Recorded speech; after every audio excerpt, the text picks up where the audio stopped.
Hey, congratulations Vance and the VK Lounge. 300 subs, amazing. I'm amazed like everybody else that there's not 3,000 subs. You do great videos. I love watching them. Very entertaining. Learn a lot. Love your comments and everything else. And I was watching one of the other responses from Peter, and he was struggling a little bit on how to describe you, but man, he nailed it. He said you're a good guy. And that's just spot on, because you're a good guy. You stand out as a good guy in a community full of good guys and gals. So I really thought that was saying a lot. But back to the contest here. You wanted us to show a record and what else we have, or what else we've got. I guess it relates to that record. So I'm going to show you my Kansas record here, Point of No Return.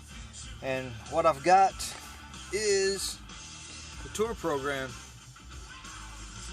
I got this back in 1977, I believe it was, in Dallas, Texas.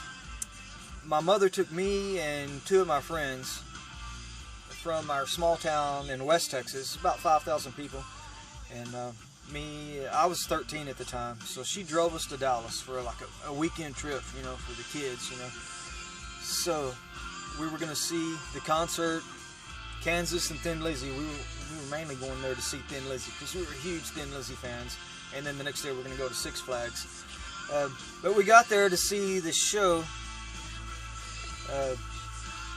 Thin Lizzy opened up for Kansas. You know, we were just so pumped for this. You know, Thin Lizzy, man, that Live and Dangerous album was our daily jam. We listened to that thing every day. You know, we'd have to listen to that first, then whatever.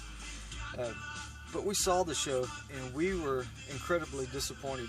I mean, they had a bad night. It didn't sound good. They didn't play good. I'm still a big Thin Lizzy fan, but I ended up buying the Kansas tour program, I guess because I was that disappointed. But anyway, relating back to the Thin Lizzy, we got the record here, and what I've got for Thin Lizzy, this record here, is actually on the vinyl. And that is some shit stuck all over it. Some cleaning shit. Can you see that? What that was, they sold this product back in the 70s. And I guess it's similar to like the Top Bond 2 theory, where you spray something on a record and peel it off and it takes all the dirt and everything out. So I tried it out. It was in a spray can. It was a clear liquid.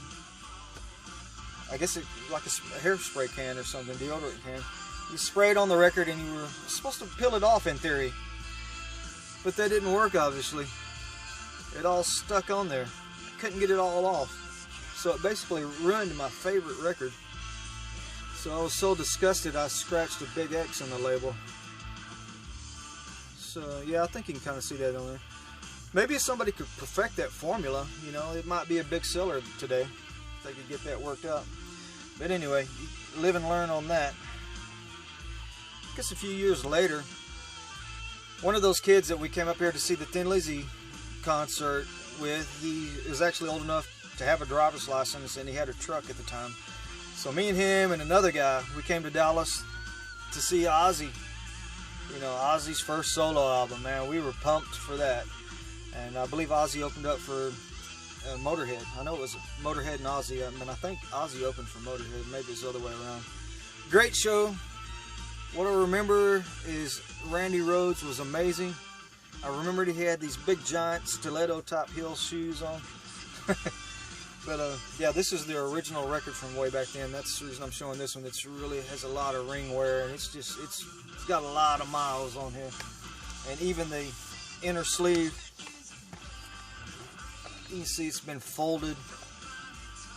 It's played in a lot of bands where the singer would want to fold it over and just read the lyrics while he was learning it. So, hey man, you're a kid and you don't really think too much about that. You just want to get the song down and perfect at the time.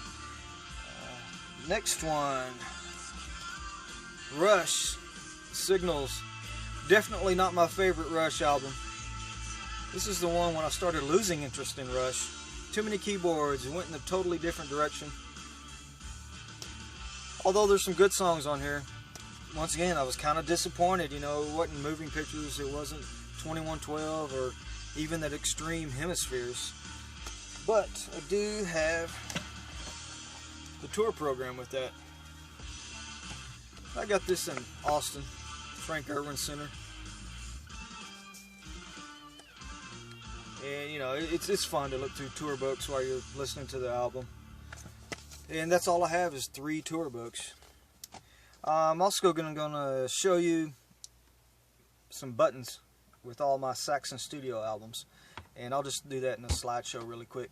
But once again, congratulations, Vance. Hope to see a lot more videos. Hope to see a lot more subscribers. Talk to you later.